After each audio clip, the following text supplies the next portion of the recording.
On February 11, 2023, at precisely 9:17 p.m., the Tehran Mashhad Express was slicing through the fog-veiled plains east of Varamin. Among its passengers sat an unassuming man in a gray coat, reading a Persian-language newspaper that trembled slightly in his hands. The rhythmic clang of the train's steel wheels drowned beneath the hum of muted conversations. Neon bulbs flickered across his face, revealing a man whose calm exterior concealed a lifetime of hidden loyalties. His name was Khaled al-Haroun, a mid-level intelligence courier for Hamas. When the train slowed for a routine signal check, witnesses recalled a sharp metallic hiss, followed by the faint thud of collapsing weight. Khaled slumped forward, tea spilling across the page that bore news of Gaza's latest escalation. His pulse was gone before the train moved again. Iranian security officers boarded at the next station, sealing the carriage. They treated it as a medical emergency, but their eyes betrayed unease. There were no signs of struggle, no wounds, no poison vials, nothing. Just a lifeless man and an unmarked tablet found in his coat pocket. By dawn, the Iranian Ministry of Intelligence had declared his death natural, yet surveillance footage from the train's corridor mysteriously disappeared. Within 48 hours, Mossad analysts in Tel Aviv marked his code name, Sparrow, neutralized. The world never knew an operation had taken place. It appeared as a heart failure. But in truth, it was a masterpiece of silent execution deep inside enemy territory. Khaled al-Haroun was no ordinary courier. He was the invisible artery connecting Tehran's secret funding channels to Hamas's military wing in Gaza. His death, though quiet, sent tremors through the region's clandestine networks. Something had shifted in the balance of hidden power. Inside Mossad's headquarters in Glilo, operatives watched the unfolding chaos in real time. The message was clear. Tehran's shadow route had been severed. For Israel, it was a victory executed without noise. For Iran, it was a humiliation cloaked in bureaucracy. Intelligence circles across Europe buzzed with whispers. How did an Israeli kill team penetrate Iran's capital, execute a high-value Hamas spy on a moving train, and vanish without a trace? Was this retaliation for recent rocket attacks, or a preemptive strike against something darker? The CIA called it a proof of reach. Moscow labeled it a provocation. In Gaza, commanders spoke of revenge, while in Tel Aviv, there was only silence. Every power involved understood the rules: deny, discredit, and disappear. Behind closed doors, Iran began purging its internal ranks. The fear was not that Mossad had killed one man, but that they had mapped the entire web. Every communication line, every smuggled route, every compromised officer. The assassination was not the end. It was the signal. From the hum of the train's final compartment to the encrypted chatter across the Mediterranean, the air pulsed with one question. What invisible war had just begun? Who killed Khaled al-Haroun? Was it truly Mossad, or a rival Iranian faction cleaning its own corridors of deceit? Could it have been a double cross by his handlers in Gaza, fearing exposure? Why now? Why in the heart of Tehran, aboard a train crawling through the night? Was it meant as a message, or a rehearsal for something greater? How could a team of foreign agents infiltrate a nation under constant surveillance, strike a moving target, and leave no digital footprint behind? What technology allowed such precision? What human weakness did they exploit? Who inside Iran had betrayed their own security apparatus, feeding coordinates, schedules, and identities into foreign hands? And how far would Tehran go to reclaim its pride? In a world ruled by shadows, was Khaled a casualty or a symbol? One man erased to protect the illusion of control. In the coming days, the truth would unravel not through confessions, but through silence. Every unanswered call, every missing agent, every flicker of satellite transmission pointed toward a single chilling reality. Espionage had evolved. The rules of the hunt had changed. Khaled al-Haroun was born on August 3, 1982, in the Shuja'iyya district of Gaza City, a labyrinth of concrete walls, alleys, and restless skies. His father, a schoolteacher, taught arithmetic by day and whispered about resistance by candlelight. The boy grew amidst bombardments and ceasefires that never lasted. Every window rattled with memory, every rooftop hid secrets. To survive in Gaza was to learn silence early, and Khaled learned it well. His silence became his armor. Teachers recalled a reserve child who preferred dismantling radios to playing football. He asked questions about frequencies, transmissions, and the invisible paths of information. It was curiosity wrapped in discipline, the first seed of what would become his clandestine life. By age 15, he was fluent in Arabic, Hebrew, and the subtle dialect of fear. He watched neighbors vanish at checkpoints, watched men return from interrogation centers hollowed out. These were his lessons, his textbooks of survival. When his father died in 1999, Khaled's world shifted from education to necessity. His first job was as a courier for local merchants moving between Rafah and Khan Yunis. But not all parcels contained goods. Some carried money, others carried messages. His initiation had begun. Khaled was neither loud nor devoutly ideological in his youth. He was meticulous, precise, and eerily calm under pressure. He approached belief as one approaches mathematics, systematic, functional, stripped of emotion. For him, faith was utility, not poetry. He believed in the permanence of conflict, the arithmetic of power. To him, nations did not rise through prayer but through intelligence, leverage, and knowledge. He once told a companion, "The man who knows what others hide is the one who never dies." Colleagues in later years described him as strangely ritualistic. He always carried a silver pen, used the same brand of cigarettes, and never sat with his back to a door.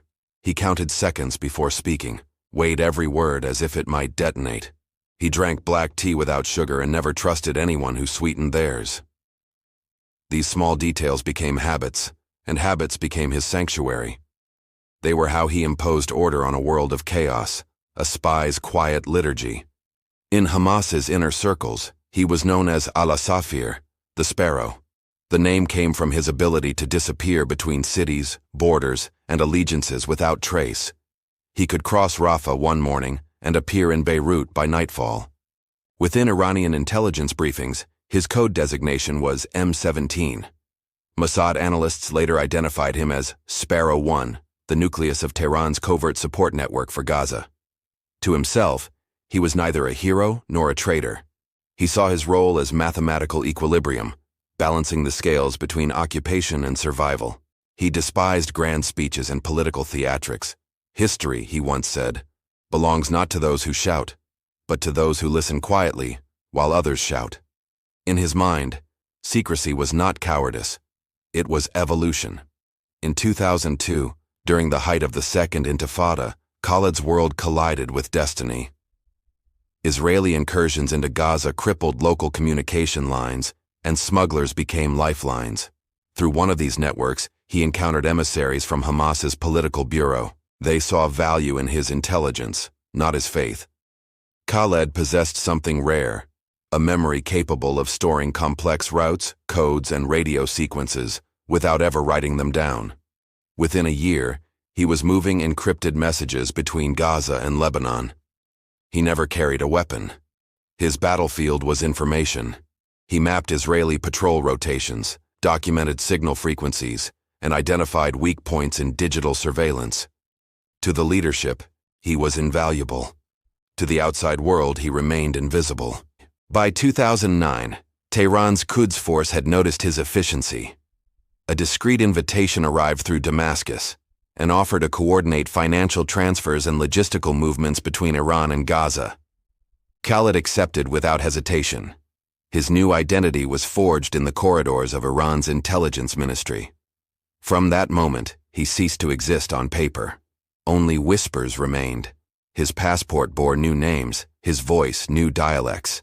He had stepped fully into the realm of ghosts. Between 2003 and 2006, Khaled al-Haroun moved quietly across the Middle East, ferrying coded messages and microchips disguised as spare car parts. His network thrived under chaos, as every border crossing presented both danger and opportunity for information exchange. His first arrest occurred in 2005 at the Rafah border. Egyptian authorities detained him for carrying unregistered satellite components. The incident lasted 48 hours, yet it revealed the first glimpse of his composure under interrogation. He never flinched, never contradicted himself once. After his release, His legend grew.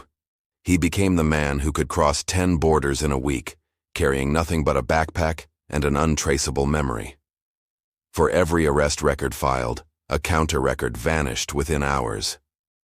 By 2007, his name appeared on Israel's internal threat assessments, marked as indirect operator, high efficiency. The charges were vague, the evidence scarce, but his pattern was unmistakable. Each operation linked him deeper into the machinery of covert war. Those who worked with him understood his rule: never get caught twice in the same country. And somehow, he never did. Rumors persisted that in 2008 he was briefly detained by Syrian intelligence after a failed handover of encrypted drives in Aleppo. He vanished for 91 days. When he reappeared, thinner and quieter, he carried a new resolve etched into his stare. Associates whispered that he had been tortured, forced to decode transmissions under duress. Yet he never confirmed the story. When questioned, he simply said, "Every cell teaches you how to hide another layer." His silence deepened into philosophy. Pain was irrelevant, purpose absolute. From that moment, his loyalty hardened, not to ideology, but to secrecy itself. The line between victim and operative blurred, and in that blur, he found his power. After 2010, Khaled transitioned from courier to architect. With Tehran's support, he established a covert channel named Project Rahim, a system designed to funnel intelligence and funds from Iran to Hamas via commercial fronts in Lebanon and Turkey. He recruited accountants, engineers, and smugglers, each bound by compartmentalized knowledge. No single operative knew the full structure. Mossad analysts would later describe the network as a spider web woven through fog. Under his coordination, encrypted USBs were hidden inside Qurans, data transmitted through medical imaging files, and courier routes disguised as humanitarian missions. He built an empire of secrets invisible to satellites, sustained by fear and loyalty. Iran rewarded him with residence privileges and the protection of Quds force handlers. Yet even within those walls, he trusted no one. He began keeping 2 phones, one for messages, one for ghosts. His voice never rose above a whisper, even when giving orders. By 2014, his status within Hamas had shifted. He was no longer a transporter of intelligence. He was the gatekeeper of Iran's influence. Every deal, every shipment, every covert plan passed through his approval. From 2015 onward, Khaled's operations darkened. He coordinated the movement of precision missile components through Iraq, using Iranian diplomatic trucks as cover. Israeli satellites traced the routes but failed to intercept them. His precision baffled intelligence agencies. In 2016, a Lebanese journalist investigating missing humanitarian funds was found dead in Beirut. Though no direct link was proven, the pattern fit his method: elimination through indirection. He ensured his own hands remained clean, while others executed the violence. Khaled oversaw kidnappings of informants suspected of leaking routes to Israel. Detainees were interrogated in undisclosed warehouses near Qom. Their bodies were never recovered. Tehran ignored the rumors, citing rogue factions. Mossad knew otherwise. By 2019, his codename appeared on Israel's clandestine Tier 1 target list, a list reserved for threats whose intelligence value outweighed their immediate destruction. Yet eliminating him required entry into Iran, an operation considered almost impossible. Still, Mossad began to watch him closely. Every train ticket, every communication ping, every coded transaction was documented.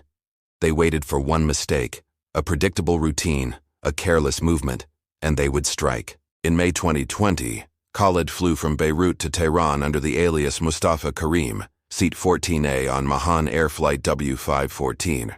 Satellite imagery captured him exiting Imam Khomeini International Airport carrying a single black duffel. In 2021, intercepted transmissions revealed he had supervised arms payments between Quds Force and Gaza intermediaries through cryptocurrency accounts registered in Malaysia. The operation transferred over $6 million before being traced. He dismantled the entire system in 48 hours and disappeared again. Late 2022 saw his final routine solidify. Each month he boarded the Tehran Mashhad Express to meet handlers in the Holy City. He always sat in the same carriage, seat 23C, always carried a thermos of black tea, and always read the same newspaper. Unknown to him, Mossad had already penetrated the network's Iranian perimeter. They had obtained his exact travel itinerary from an internal leak within Tehran's cyber division. Every movement, every schedule, every heartbeat was now a countdown. By February 2023, his file was complete. Operation Silver Compass was greenlit. The agents were already inside Tehran, their mission clear. Eliminate Khaled al-Haroun aboard that train. Make it look like nature had done the work. The hunter had finally become the mark. By 2014, Israeli intelligence had elevated Khaled al-Haroun to a formal watch list.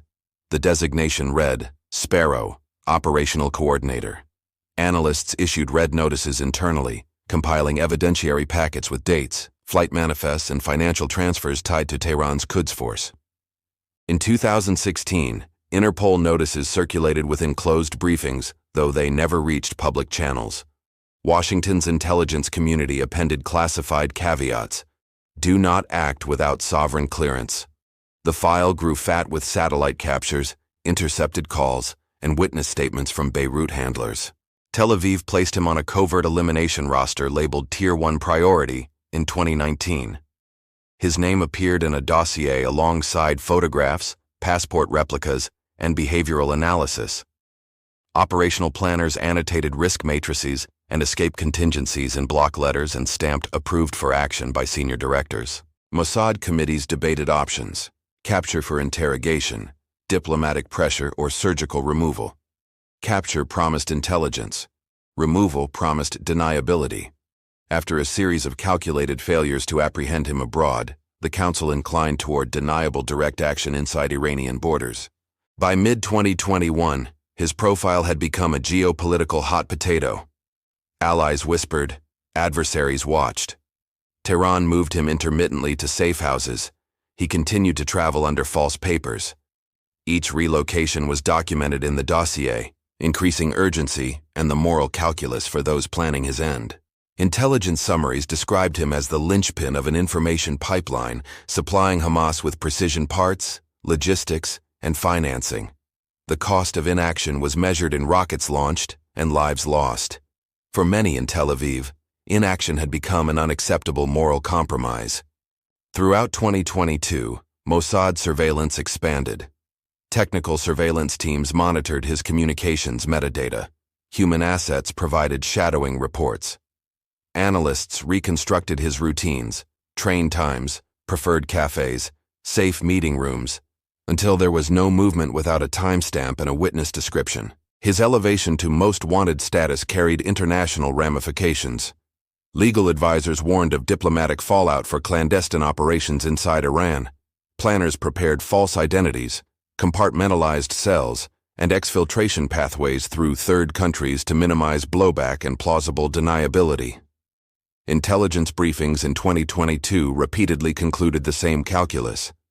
The removal of Khaled would degrade Hamas's operational reach. The target was assessed as strategically essential. The decision moved from debate to execution as timelines hardened and resources were allocated. By January 2023, Operation Silver Compass was the authorized course. Mission parameters included minimal collateral, clean extraction of operatives, and the staging of circumstances to suggest natural causes. His name on the most wanted list had become the fulcrum upon which action pivoted. Prior to February 2023, Mossad executed several covert probes aimed at weakening Khaled's network. In August 2020, an attempt to infiltrate his Lebanese cell using a fabricated financier nearly succeeded but collapsed under an unexpected security sweep that compromised assets. In November 2021, a failed poisoning attempt targeted a courier associated with him.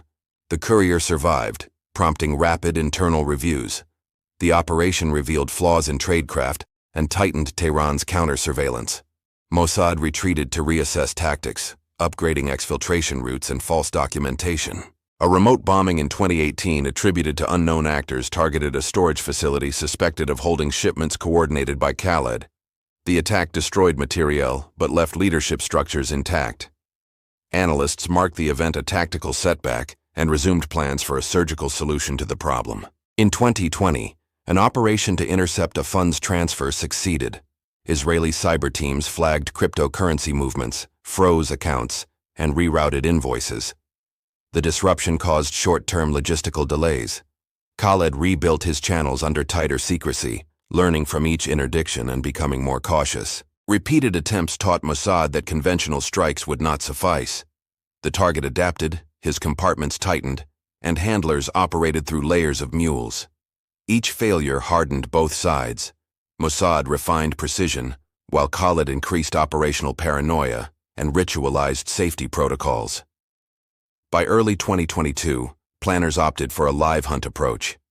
They would embed operatives inside Tehran under commercial covers, track him physically, and strike in transit, where escape options were limited and the scene could be manipulated.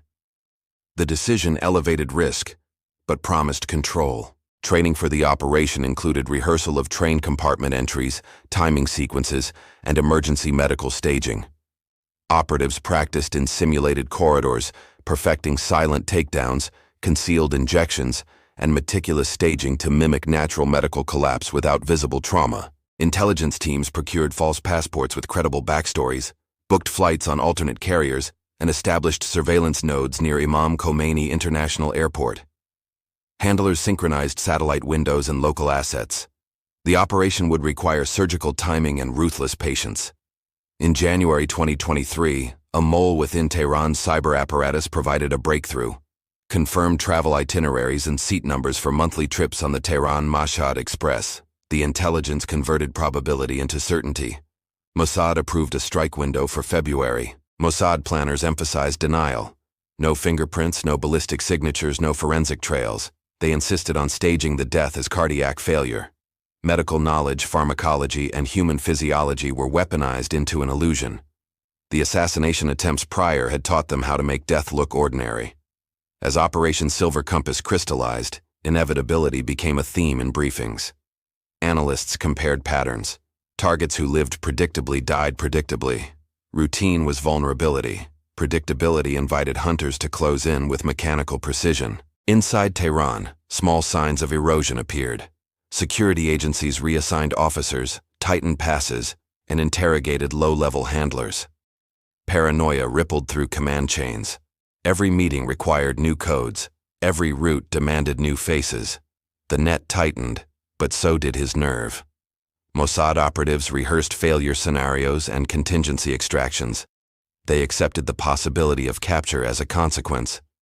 Their calculus balanced the strategic gain against the personal risk of arrest, exposure, and diplomatic fallout in multiple capitals. The world outside watched through fragments, rumor, a leaked photograph, an intercepted call. To those prepared to read the static, the handwriting was clear. A target's disappearance would not be an accident. It would be the culmination of patient, brutal calculation. The Israeli-Palestinian conflict transformed over decades into a layered struggle of territory, identity, and regional rivalry, where clandestine operations served as instruments of policy and sudden assassinations risked igniting larger confrontations through diplomatic channels. Iran emerged after the 1979 revolution as a patron for non-state actors, projecting power through ideological affinity, arms transfers, and training programs that blurred lines between statecraft and proxy warfare across the Levant and beyond, challenging existing security architectures and norms.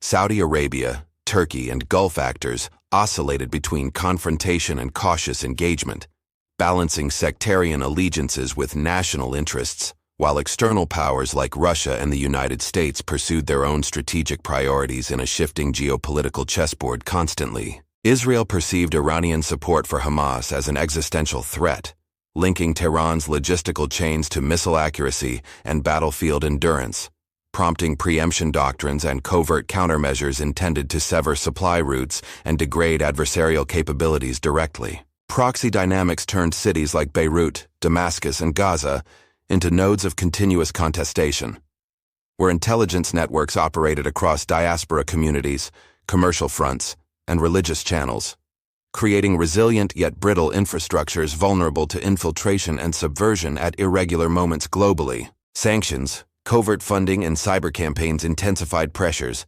driving adversaries to innovate in clandestine finance, encrypted communications, and asymmetric tactics, transforming ordinary smuggling routes into high-value arteries sustaining prolonged unconventional conflicts that reshaped regional orders and operational doctrines. European capitals monitored these developments with concern, fearing spillover effects and refugee flows, while intelligence agencies cooperated intermittently under shared interests. Yet political constraints and legal limits often hindered decisive joint action that operated across sovereign boundaries. The proliferation of improvised explosive components and dual-use electronics complicated attribution, allowing state actors to hide behind shadow manufacturers and front companies, creating ambiguity that intelligence services exploited to justify clandestine counter-operations without transparent legal oversight or accountable evidence. Media narratives oscillated between heroic exposés and conspiracy-laden speculation, while families of operatives were left in limbo, their fates politicized by governments. Public perception became both tool and casualty in the long shadow war, and histories intertwined. Such a cauldron of interest made targeted killings more than tactical decisions. They were strategic messages signaling deterrence thresholds, testing adversaries' responses, and reshaping alliances through carefully calibrated acts of plausible deniability, designed to alter calculations without provoking all-out war.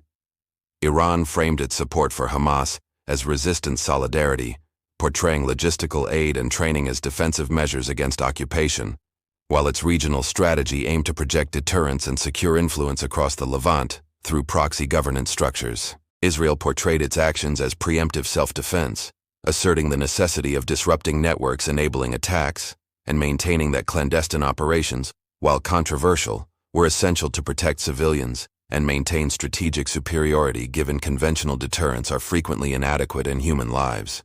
Turkey navigated a complex stance, criticizing Israeli policy rhetorically while engaging diplomatically with Tehran, balancing domestic politics with regional ambitions and maintaining commercial ties that complicated unified international responses. Ankara sought leverage, influence, and mediation opportunities without alienating key partners. Russia exploited the fog of clandestine operations to expand its diplomatic footprint, offering mediation and intelligence sharing opportunistically, while avoiding direct confrontation with either Tehran or Tel Aviv to sustain strategic flexibility. Moscow leveraged ambiguity to strengthen regional arms markets. European Union states criticized extrajudicial killings publicly, calling for rule of law adherence, yet covert coordination between intelligence services persisted quietly, reflecting a tension between public norms and pragmatic security cooperation. Diplomatic rebukes masked continued back-channel exchanges and operational support. Gulf monarchies navigated fragile balances, funding reconstruction while wary of escalation, often preferring economic engagement over military adventurism and seeking to hedge bets by backing differing factions across the region. They calibrated involvement to protect trade routes and domestic stability.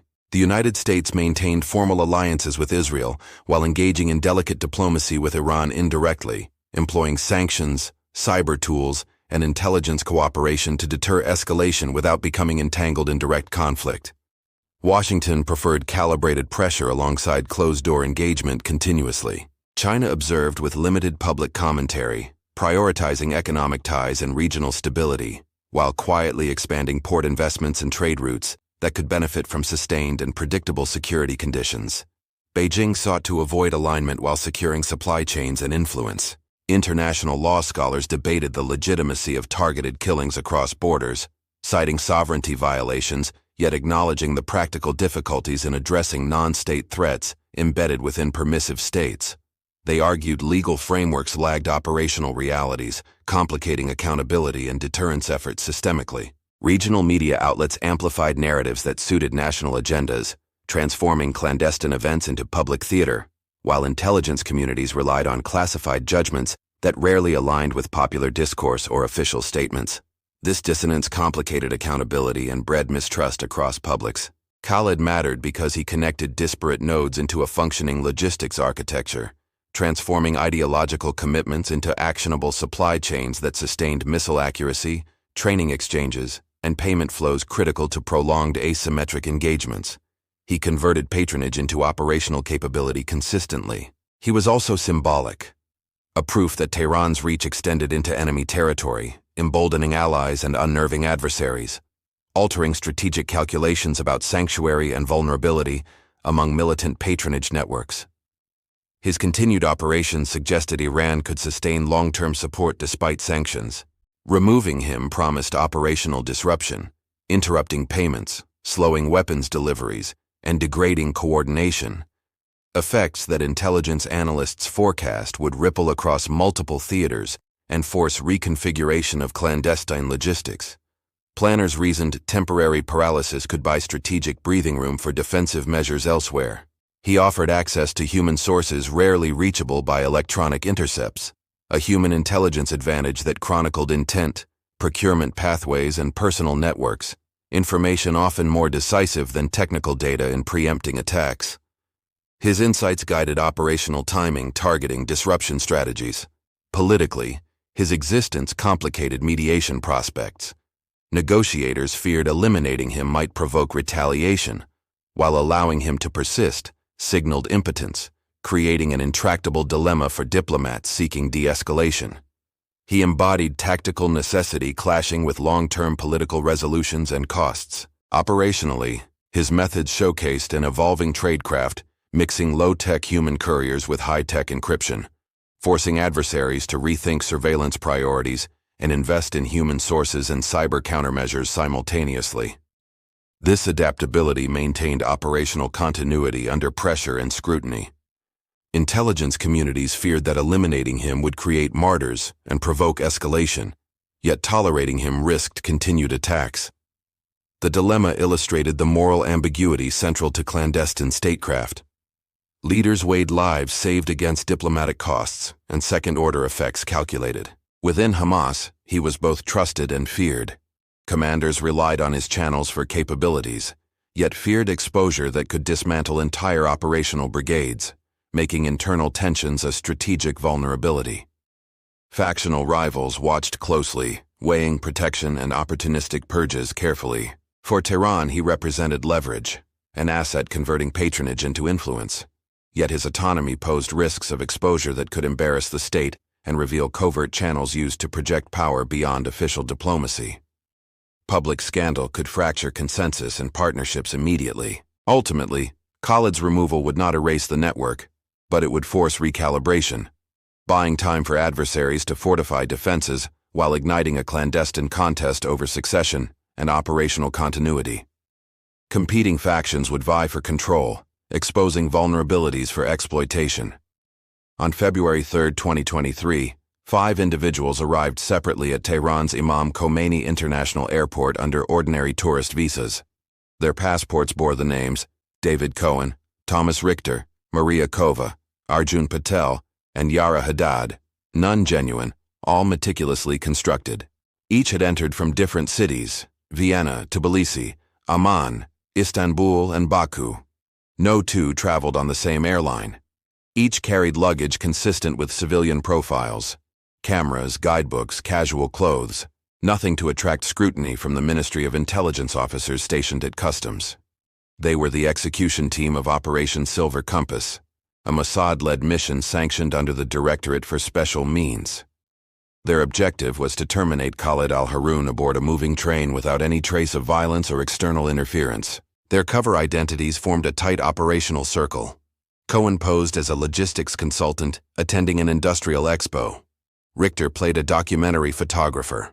Patel was listed as an energy analyst visiting a Tehran startup. The women, Kova and Haddad, claimed to be tourists documenting Persian architecture. Each operative had undergone specialized immersion training in Persian dialects, local etiquette, and emergency improvisation. Their fake social media accounts extended years back, populated with mundane travel posts to sustain authenticity. Every detail, from stamps to phone call logs, had been pre-constructed. The first signal confirming their arrival success came through an encrypted channel coded Sparrow's Nest.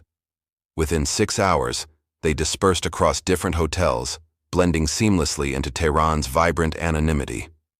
By nightfall, Mossad's Tehran field station confirmed readiness. The net had quietly entered the capital. The operatives' base of observation was distributed strategically. Cohen lodged at the Espionage Palace, Richter at a modest Lale Park Inn, Kova and Haddad shared a room at the Persian Azadi, while Patel occupied an Airbnb near Sharaki Garb. Each location provided overlapping visual coverage zones, feeding into a portable encrypted hub disguised as a laptop charger. Using passive Wi-Fi triangulation, they tracked Khaled's communication beacons through an intercepted signal embedded in his encrypted tablet. For 10 days, they mapped his movements with surgical precision. He visited 2 cafes regularly, attended brief meetings with Quds handlers, and boarded trains every Thursday evening. His behavior was clockwork, his confidence absolute. He believed his security detail impenetrable. Mossad's support cell in Cyprus provided satellite monitoring and real-time decryption feeds. Within Tehran, a local contractor, codenamed Silo, handled on-ground logistics, car rentals, burner phones, and withdrawal of cash through black market exchanges. On February 10th, Khaled purchased his ticket for the Tehran Mashhad Express, carriage 7, seat 23C. Within 30 minutes, the team received confirmation via coded transmission. Nest in motion, schedule fixed. That night, surveillance drones operated from disguised delivery vans, tracking the train yard perimeter to ensure no last-minute deviations. Every contingency was rehearsed again: medical staging, injection delivery, exfiltration timing, and emergency cover stories. When dawn broke on February 11th, the hunters knew their moment had come. The city's chaos would hide their precision. At 5:45 a.m., Tehran Central Station stirred under pale winter light. Passengers shuffled through metallic detectors, while vendors shouted over the hiss of locomotives. Among the crowd, Richter and Kova blended effortlessly, wheeling small suitcases and wearing inconspicuous scarves. Khaled arrived at 6:02 a.m., punctual as always. Surveillance feeds confirmed the gray coat, the silver pen, and the black duffel bag. His escort scanned the crowd perfunctorily before boarding carriage 7. Mossad analysts in Cyprus confirmed all expected variables matched baseline. Inside the train, Cohen occupied seat 21B, Patel in 22D. Kova positioned herself diagonally across from Khaled at 25A. Haddad entered moments later, carrying a thermos identical to the one Khaled routinely used, an exact psychological mimic designed to diffuse suspicion. At 6:35 a.m., the train departed, cutting eastward through the outskirts of Tehran. Cameras installed inside the carriage captured moments of routine life: tea pouring, pages turning, passengers yawning, all soon to become frozen fragments of a silent operation. At 7:42 a.m., as the train slowed near Varamin for a minor signal delay, Patel initiated the diversion. He deliberately spilled coffee onto his lap, prompting commotion. Cohen stood to assist, temporarily drawing attention from Kova, who reached into her scarf. She extracted a micro-vial injector resembling a pen. A brief brush against Khaled's exposed wrist delivered thiophentanil, a compound engineered to mimic cardiac arrest within 90 seconds and leave no trace after 2 hours. He felt no pain. His head dipped, newspaper trembling. Within moments, his pulse ceased. Haddad quietly replaced his thermos beside him. The scent of mint tea masked the faint chemical trace. At 7:45 a.m., the team exchanged subtle nods. The carriage attendant approached, assuming the man was sleeping. When repeated calls failed, she summoned staff. By 8:05 a.m., security officers boarded, declaring a medical emergency. Cohen volunteered his medical training as a consultant. He confirmed the death as possible myocardial infarction. The scene was sealed. The operation was over. The success of Operation Silver Compass rested on innovation and discipline. Mossad scientists had developed the thiophentanil variant after years of biochemical research, ensuring rapid degradation into organic compounds undetectable by standard autopsy protocols.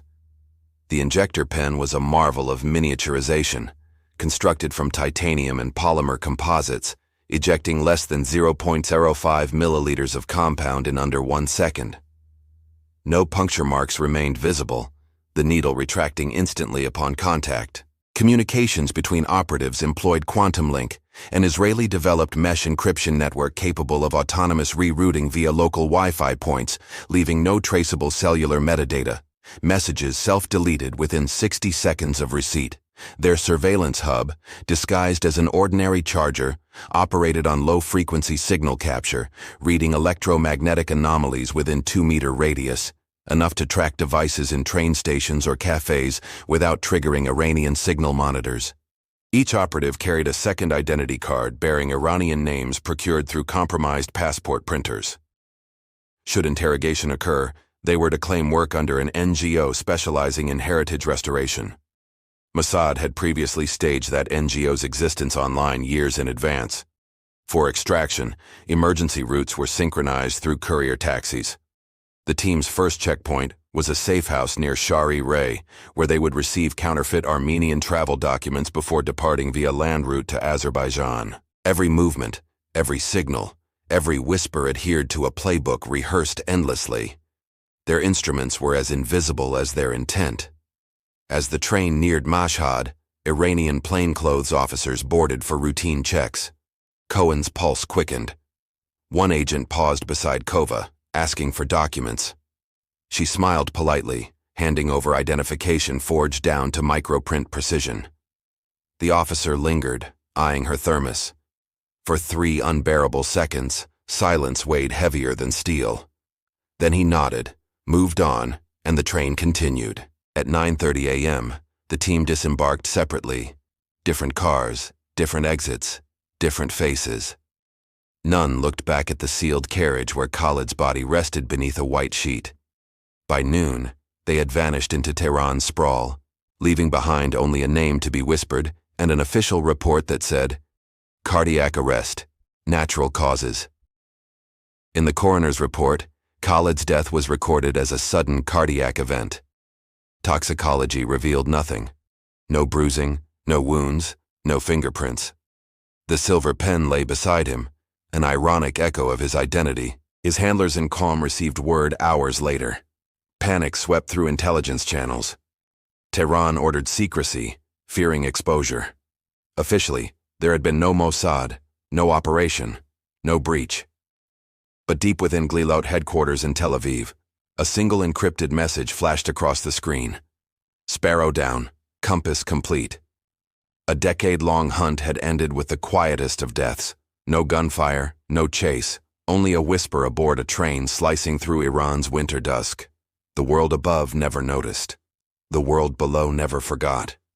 At 8:05 a.m., the Tehran Mashhad Express halted abruptly near the village of Garmsar. An onboard announcement requested medical assistance. Passengers craned their necks as uniformed attendants rushed into Carriage 7, their radios hissing through static. Inside, Khaled al-Haroun sat motionless. Tea spilled across his newspaper, eyes half open as though mid-thought. A station nurse confirmed absence of pulse and declared death by cardiac failure. The other passengers whispered prayers, unaware history had just shifted. By 9 a.m., Iranian security officers arrived, sealing the compartment with yellow tape. Cameras flashed, gloves snapped, and officials murmured procedural scripts. Nothing appeared abnormal. No wounds, no trace of struggle. The scene seemed mundane, yet ominous in its perfection. Within hours, intelligence operatives from the Ministry of Intelligence and Quds Force took control.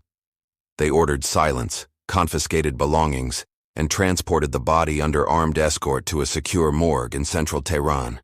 The cause was listed as medical collapse during transit. The autopsy began that evening under the supervision of Dr. Farhad Niku, a forensic pathologist accustomed to political corpses. He noted mild discoloration of fingertips, but no injection sites, no toxins, no internal trauma. The heart tissue showed sudden fibrillation, common in cardiac arrests. Toxicology returned negative. The results satisfied the official narrative, yet Dr. Niku felt unease. The body bore a faint scent, chemical, metallic, gone within seconds. He filed a confidential report suggesting possible non-organic catalyst. It never reached senior officials. Hours later, the file was sealed by order of the ministry. Another version replaced it, affirming natural death. Meanwhile, Khaled's belongings were catalogued: a silver pen, a Quran, and a blank tablet with erased memory sectors. Forensic teams failed to recover data. Analysts suspected remote wiping through electromagnetic pulse interference. When the coroner signed the death certificate at 11:46 p.m., he paused briefly, aware his signature joined a growing archive of mysteries disguised as medical documents. Tehran's investigators reviewed the train's internal cameras the next day. Footage from Carriage 7 inexplicably vanished between 7:30 and 7:50 a.m., precisely when Khaled died. Maintenance engineers blamed a power surge. The ministry called it coincidence. Few believed either explanation. Security officers cross-checked passenger lists. 5 foreign nationals stood out, 2 Europeans, 2 Asians, 1 Middle Eastern woman. All had departed Tehran within 12 hours of the incident. Their hotel rooms were empty, their registration cards genuine yet curiously pristine. Interpol later traced their passports to identities of real individuals who had reported lost documents in multiple countries over several years. The craftsmanship suggested high-grade forgery beyond local capability. Iranian intelligence summoned ambassadors, issued complaints, and formed a joint investigation task force. Quietly, Mossad analysts in Tel Aviv monitored every press release, adjusting disinformation accordingly. False leads were planted: a fictitious Turkish smuggling ring, a rogue mercenary claim, a leak hinting at internal betrayal. Weeks later, European security agencies discovered digital trails linking the passport numbers to a shell company in Cyprus, later tied to a front for Israeli maritime exports. The scandal erupted briefly before vanishing under layers of diplomatic denials. Inside Tehran, the ministry purged mid-level officers and tightened surveillance over train operations. The mystery was officially resolved, though no resolution truly existed. News of Khaled al-Haroun's sudden death rippled quietly across intelligence networks. Hamas issued a cautious statement praising his service to the cause while avoiding reference to Iran. Tehran remained silent, refusing to acknowledge the foreign element. Silence itself became confirmation. In Tel Aviv, Mossad officials neither celebrated publicly nor recorded commendations. The operations documentation was archived under restricted classification, S-13. Only a dozen individuals would ever read the full report. Washington's intelligence community received hints through liaison channels. Analysts described it as a precise elimination under plausible deniability. Some applauded the craft, others warned of escalation risks. No formal reaction followed. European newspapers speculated briefly before editors lost interest. Without evidence, the story dissolved into rumor. Yet within embassies, whispers persisted of Israeli infiltration, Iranian negligence, and the death of a man who connected 2 shadow economies of war. In Gaza, his absence created silence heavier than mourning. Transfers slowed, communications fractured, and confidence eroded. Tehran scrambled to replace him, but his network depended on his memory, a code no one else fully understood. Internationally, the assassination redrew invisible boundaries. It reminded the world that espionage wars no longer required bombs or bullets. Death could now ride quietly on a train through Tehran, unnoticed, unclaimed, and irreversible. Beneath every visible government lies another, an unseen lattice of clerks, analysts, and quiet men whose signatures can erase lives. They inhabit fluorescent corridors, far from the theater of battle, yet their memos decide who will live and who must vanish. Within Mossad's headquarters in Glilo, these bureaucrats speak in numbers, not names. They refer to assassinations as closures, operations as adjustments. Each order passes through layers of committees, ensuring no one person ever truly bears the moral weight of killing. Iran mirrors this system with chilling symmetry. The Ministry of Intelligence drafts countermeasures, the Quds Force files operational denials, and the Revolutionary Guard reviews incident reports sanitized for public consumption. Everyone knows, no one acknowledges. These phantom offices are empires without borders, repositories of silence built upon plausible deniability. They function like living organisms, self-correcting, consuming evidence of their own existence. No plaque identifies them, no anthem honors them, yet they steer nations more effectively than parliaments. In Tehran and Tel Aviv alike, These shadow bureaucracies breathe life into operations like Silver Compass. The assassins pull the trigger, but clerks write the justification, and archivists bury the trace. The world moves on, guided by unseen pens. They are the nameless operators, human ghosts with perfect accents, synthetic passports, and calm hands. Each belongs to a silent fraternity scattered across continents. They do not fight for ideology but for precision, obedience, and the cold satisfaction of mastery. Within Mossad, they are called Qidan, the spearhead. In Iran, they answer to Unit 840, the shadow mirror. Both sides recruit the patient and the disciplined, those who can vanish into civilian life as though they never existed. To outsiders, they seem mythic, agents without birthdays, homes, or futures. Yet they are products of careful design, not legend. Trained in surveillance artistry, psychology, and disguise, they embody the evolution of state violence, surgical, deniable, and terrifyingly efficient. Before Silver Compass, there was Operation Wrath of God. Munich's revenge stretched across Europe. Before that, Operation Damocles, dismantling German scientists aiding Arab arsenals. Each mission whispered lessons into the next, refining methods until assassination became administration. Mossad's archives hold fragments of failed attempts and quiet successes, pages redacted, names smudged into oblivion. Tehran's own records echo similar ghosts: abducted scientists, vanished defectors, foreign diplomats found lifeless in anonymous hotels. Every nation perfects its own shadowcraft.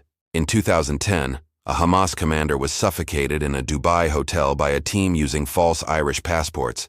Cameras caught everything, yet justice caught nothing. That template would inspire Silver Compass years later: efficiency over spectacle, silence over blood. Each new operation becomes a verse in the same song. Countries trading invisible blows while diplomats shake hands publicly. The missions never truly end. They echo across decades, unfinished symphonies of vengeance. Far above the agents and analysts sit the architects, men and women in quiet offices whose decisions ripple through continents. They speak of security, but calculate in fear. Their hands never touch the blade, yet every shadow moves at their command. They are the gods behind the curtain. Flawed, mortal, believing control is safety. Yet every operation, every death, every file burned in secrecy erodes that illusion further. Power demands blood, but never admits thirst. And so, empires persist, governed not by morality, but by the rhythm of sanctioned invisibility. Khaled al-Haroun's body returned to Gaza under diplomatic cover 6 days after his death. The coffin arrived draped in the green flag of Hamas, escorted by silent men who offered neither grief nor triumph, only ritual acknowledgement of a vanished utility. The funeral procession wound through Shujaiya's narrow streets under the watch of drones invisible above the smoke. Children lined rooftops, clutching pictures of a man few had met. His name became another chant in an endless litany of martyrs. In Tehran, officials issued a curt statement expressing condolences to a valued consultant. Privately, the ministry tightened its networks, purged intermediaries, and reassigned handlers. Files labeled Sparrow were destroyed, copied, and hidden again under new aliases. The machine recalibrated. In Tel Aviv, Mossad's director reviewed the operation's classified after-action report. He underlined 3 words in blue ink: no collateral incidents. The file closed permanently, stored in a steel cabinet behind a false wall. Outside, the city continued to hum, indifferent. The void Khaled left destabilized Tehran's clandestine funding routes. Payment channels froze, couriers disappeared, and encrypted lines went silent. For months, Hamas's financial arteries constricted, forcing improvisation and increased dependence on intermediaries of uncertain loyalty. Iran responded with fury, veiled as diplomacy. The Quds Force expanded counterintelligence operations, initiated double-blind investigations, and restructured regional cells. Yet distrust spread like contagion. Every officer questioned every handshake. Every conversation carried a shadow. In Gaza, leadership fragments jostled for authority over what remained of Khaled's network. Loyalty fractured into competing factions, each claiming lineage from the fallen courier. Without his meticulous control, efficiency crumbled into rumor, suspicion, and fear. Israel, meanwhile, studied the ripple effect. The operation had not ended Hamas's logistics, but delayed it, bought strategic time. Intelligence analysts predicted adaptation within a year. They were correct. By the next summer, a new operative, less disciplined, more reckless, emerged to fill the vacuum. The wheel turned again, proving that in the world of espionage, death rarely concludes. It merely resets the equation. In the end, Khaled al-Haroun's death changed little in the grand scheme of geopolitics. The wars continued, the alliances shifted, and new couriers carried new secrets across the same divided earth. But what his death revealed was unsettling truth. A hidden world where governments sanction killers, where bureaucracies worship silence, and where morality is rewritten in encrypted code. History will not remember the sound of that train, the breath that left his lungs, or the men who made it happen. It will remember only the lesson. Power is never visible. It moves in shadows and kills quietly.